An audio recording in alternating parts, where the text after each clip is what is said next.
Hai, kembali lagi sama gue Rika. Gue masih akan ngomong tentang break dalam video ini. Di sini gue mau saling sharing aja pengalaman gue saat diajak buat break. Jadi gue tuh pernah diajak oleh pasangan gue buat break. Saat itu gue ngerasa break itu hanya alibi dia aja, karena kami sebenarnya tuh lagi ada masalah. Jadi saat itu dimulai dari kesalahpahaman. Saat gue itu di tempat kerja, kayak duduk samping-sampingan sama temen gue cowok. Dia tuh langsung marah, minta putus. Dan di sana gue mencoba menjelaskan ke dia, sebenarnya gue itu tidak melakukan apa yang lo pikirkan, apa yang lo tuduhkan. Gue bilang ke dia kalau semua yang lo lihat itu gak seperti yang lo bayangkan. Itu tuh gak benar. Coba ketika ada masalah, lo ngomong dulu ke gue, kenapa gue bisa ngelakuin itu, gue pasti ada alasannya. Dan gue jelasin ke dia, itu cuma temen gue, karena kita tuh lagi ngobrol, lagi asik aja. Ternyata kita tuh duduk deket-deketan, ya secara gak sadar aja gitu. Mungkin dilihatnya saat dia ngeliatin gue tuh kayak akrab banget ya gue sama temen gue ini. Dan dia tuh langsung nganggep itu selingkuhan gue. Itu pacar kamu kan, kata dia. Langsung kayak nyerca gue sama pertanyaan-pertanyaan. Itu pacar kamu kan? Makanya kamu kayak gitu. Ya memang dia kenapa memiliki pemikiran seperti itu, karena mungkin dia pernah ngelihat gue sama mantan gue kayak gitu. Saat kondisinya mantan gue itu menjadi pacar gue dan dia itu masih orang gitu. Dia tuh kayak datang ke tempat kerja gue, ngelihat gue didampingin sama pacar gue.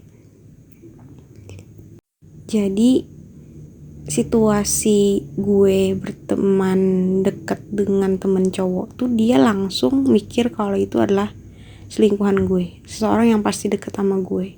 Pokoknya kalau ada cowok deket sama gue itu berarti ada sesuatu sama gue. Kalau enggak, ya hubungan keluarga, udah itu aja. Mungkin kenapa dia berpikiran kayak gitu, karena dia pernah trust issue mungkin ya. Yes. Jadi dia mungkin udah sering diselingkuhin sehingga bikin dia trauma ketika kejadian itu yang mirip-mirip mungkin ya bakal keulang lagi. Dan dia ngelihat gue sama temen cowok gue itu langsung naik pitam. Dia marah, dia nutup telepon, gue coba telepon berkali-kali. Akhirnya dia coba balas pesan gue kirim voice note. Dan besoknya dia sama gue udah baik lagi, kita pacaran kembali seperti semula. Pada hari itu dia ngajak gue buat break. Jadi kayak gini, ketika gue lagi ngejelasin ke dia, itu tuh bukan pacar gue, dia cuma temen gue. Dia lagi duduk sama gue berdua, mungkin kelihatannya emang deket, tapi lo harus percaya itu cuma temen. Gue gak seperti yang lo pikirkan. Dia bukan selingkuhan gue gak punya seorang lain selain lo. Gue gak punya orang lain, gue gak punya pasangan lain selain lo. Lo harus percaya sama gue kayak gitu. Gue ngebuktiin omongan gue dengan gue tuh nggak mungkin selingkuh, sedangkan gue aja selalu fokus sama lu. Gue nggak punya kegiatan hal yang aneh-aneh selain kerja, selain pulang ke rumah, selain berhubungan sama lu di telepon. Udah itu aja, nggak ada lagi yang lain.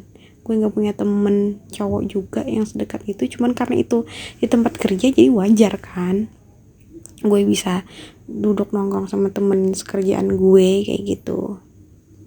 Setelah gue jelasin bla bla bla bla bla, dia tetap pada keyakinannya. Di akhir pembicaraan gue ngejelasin ke dia, bukan akhir pembicaraan gue sama dia ya, akhir pembicaraan gue ngejelasin ke dia, dia minta break. Dan di situ gue langsung enggak, kata gue. Terus dia ngomong lagi, gue mau break, gue mau istirahat, gue nggak mau banyak pikiran, aku nggak mau pusing, kata dia. Terus gue terus berceloteh di sana, ngomongin, ngejelasin lagi, gue ulang lagi kata-kata gue yang panjang tadi tuh. Udah selesai, dan akhirnya dia ngalah. Oke, kata dia, kita baik-baik aja. Sampai gue ulangin lagi pertanyaan gue, kita masih pacaran kan? Iya, kata dia.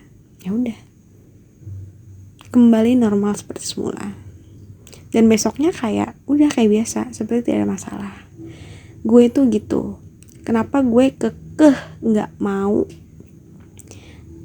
dalam keadaan break, hubungan gue dalam keadaan break itu gue nggak mau banget, karena gue tuh nggak tahu pasangan gue ini ngerti atau nggak hubungan break itu kayak gimana. Ataukah itu cuma alibi dia aja buat ngejauh dari gue, karena dia udah kecewa sama gue, dia takutnya ngerasa kalau gue tuh udah ngebohongin dia padahal gue itu selingkuh. Gue nggak mau dia berpikiran kayak gitu. Jadi gue harus memastikan kalau hubungan kami harus baik-baik aja. Gue nggak mau ada kata break. Gue nggak mau dia menjauh dari gue, karena saat itu posisinya gue memang masih sayang sama dia. Selagi gue masih sayang, gue akan berusaha buat terus meyakinkan pasangan gue ini bukan yang terbaik sama lo, bukan yang terbaik buat lo, tapi gue ngerasa lo adalah yang terbaik buat gue, dan gue mencoba mempertahankan apa yang gue rasa itu bagus buat gue, baik buat gue. Walaupun gue nggak bisa ngambil patokan atau keyakinan lah kalau lo tuh juga ngerasa hal yang sama kayak gue. Yang pastinya gue bahagia sama lo, gue pengen pertahanin ini. Selagi lo masih bisa gue bujuk untuk mau bertahan sama gue, ya udah, ayo kita jalan bareng sama-sama lagi gitu. Karena menurut gue ketika gue masih sayang, gue akan pertahanin kayak gimana pun caranya, daripada gue harus sakit kepala mikirin hubungan break yang gue juga nggak tahu dia ngerti apa nggak hubungan break itu. Mending nggak usah ada break. Gue tetap kekeh ngelanjutin hubungan gue, dan akhirnya masalah kami itu nggak berlarut-larut. Selesai di malam itu juga, di hari itu juga, dan gue merasa tenang. Setelahnya itu jadi pelajaran buat gue, ternyata cowok gue ini punya trust issue yang gede banget dari hubungan dia sebelumnya. Walaupun gue nggak tahu jelas kenapa hal itu bisa terjadi sama dia, cuman pastinya gue bisa nebak dari kejadian yang pernah gue alamin ke dia. Oh, ternyata ini orang punya trauma. Ya, oke, karena gue juga tahu trauma itu berat, ya gue harus ngerti. Oh, wajar kok dia kayak gitu. Wajar banget. Apalagi kalau cowok, biasanya cowok ketika dia disakitin satu kali, dia akan ingat, dia akan dendam, dan dia akan menjauh dari hal yang menyakitinya tersebut, termasuk pasangannya. Bener gak kata gue? Tapi beda sama cewek. Kalau cewek disakitin, dia akan makin tambah cinta. Itu cewek. Makanya Tuhan itu menciptakan anak itu dikasihkan ke cewek, bukan ke cowok. Ngerti gak maksud gue? Karena cewek itu dikasih rasa sakit saat melahirkan, bukannya dia membenci anaknya, malah dia menyayangi anaknya dengan sepenuh hatinya, kayak gitu.